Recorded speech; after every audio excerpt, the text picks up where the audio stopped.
राधे राधे। जय श्री कृष्ण दोस्तों। आज हम वट सावित्री व्रत कथा का श्रवण करेंगे। मद्र देश के राजा अश्वपति ने अपनी पत्नी सहित संतान के लिए सावित्री देवी का विधि पूर्वक व्रत तथा पूजन करके पुत्री होने का वर प्राप्त किया। सर्वगुण संपन्न देवी सावित्री ने पुत्री के रूप में अश्वपति के घर कन्या के रूप में जन्म लिया। कन्या के युवा होने पर अश्वपति ने अपने मंत्री के साथ सावित्री को अपना पति चुनने के लिए भेज दिया। सावित्री अपने मन के अनुकूल वर का चयन कर घर लौटी तो उसी दिन देवर्षि नारद उनके यहाँ पधारे।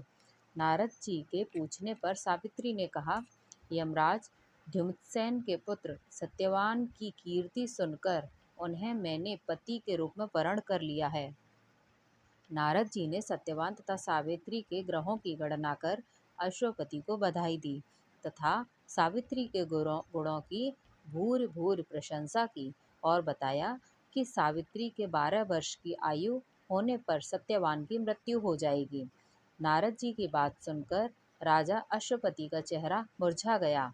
उन्होंने सावित्री से किसी अन्य को अपना पति चुनने की सलाह दी, परंतु सावित्री ने उत्तर दिया, आर्य कन्या होने के नाते जब मैं सत्यवान का वरण कर चुकी हूँ, जो अब वे चाहे अल्पायु हों या दीर्घायु, मैं किसी अन्य को अपने हृदय में स्थान नहीं दे सकती।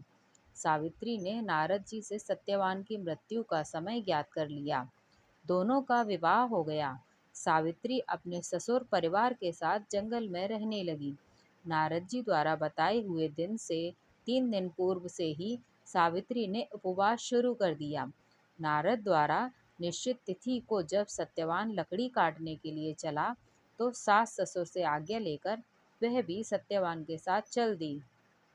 सत्यवान वन में पहुंचकर लकड़ी काटने के लिए वृक्ष पर चढ़ा। वृक्ष पर चढ़ने के बाद उसके सिर में भयंकर पीड़ा होने लगी। वह नीचे उतरा। सावित्री ने उसे वड़ के पेड़ के नीचे लिटाकर उसका सिर अपनी जांघ पर रख लिया। देखते ही देखते यमराज ने ब्रह्मा के विधान की रूपरेखा सावित्री के सामने स्पष्ट की और सत्यवान के प्राणों को लेकर चल दिए। कहीं कहीं ऐसा भी उल्लेख मिलता है कि वट वृक्ष के नीचे लेटे हुए सत्यवान को सर्प ने डस लिया था। सावित्री सत्यवान को वट वृक्ष के नीचे ही लिटाकर यमराज के पीछे पीछे चल दी।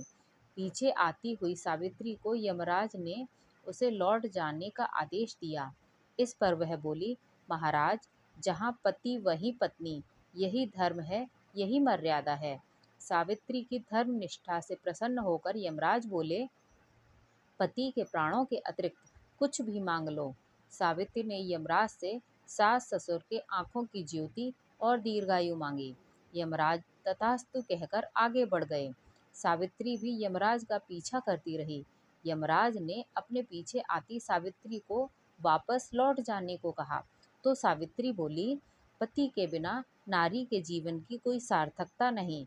यमराज ने सावित्री के पति धर्म से खुश होकर पुनः वरदान मांगने के लिए कहा। इस बार उनसे अपने ससुर का राज्य वापस दिलाने की प्रार्थना की। तथास्तु कहकर यमराज आगे चल दिए। सावित्री अब भी यमराज के पीछे चलती रही। इस बार सावित्री ने यमराज से 100 पुत्रों की मां बनने का वरदान मांगा। तथास्तु कहकर जब यमराज आगे बढ़े तो सावित्री बोली, आपने मुझे 100 पुत्रों का वरदान दिया है, पर पति के बिना मैं माँ किस प्रकार बन सकती हूँ? अपना यह तीसरा वरदान पूरा कीजिए। सावित्री की धर्मनिष्ठा, ज्ञान, विवेक तथा पतिव्रत धर्म की बात जानकर यमराज ने सत्यवान के प्राणों को अपने पाश से स्वतंत्र कर दिया। सावित्री सत्यवान के प्राण को लेकर वट वृक्ष के नीचे पहुंची, जहां सत्यवान का मृत शरीर रखा था। सावित्री ने वट वृक्ष की परिक्रमा की तो सत्यवान जीवित हो उठा। प्रसन्न चित्त सावित्री आने आने पर सास ससुर के पास पहुंची तो उन्हें नेत्र ज्योति प्राप्त हो गई। इसके बाद उनका खोया हुआ राज्य भी उन्हें मिल गया। आगे चलकर सावित्री 100 पुत्रों की माता भी बनी। इस प्रकार चारों दिशाएं सावित्री के पतिव्रत धर्म के पालन की कीर्ति से गूंज उठी। तो दोस्तों, आज हमने वट वट सावित्री व्रत कथा का श्रवण किया। आगे और इसी प्रकार की कथाएं सुनने के लिए चैनल को सब्सक्राइब करें और बेल आइकन को दबाना ना भूलें और वीडियो को लाइक एंड शेयर ज़रूर करें। धन्यवाद।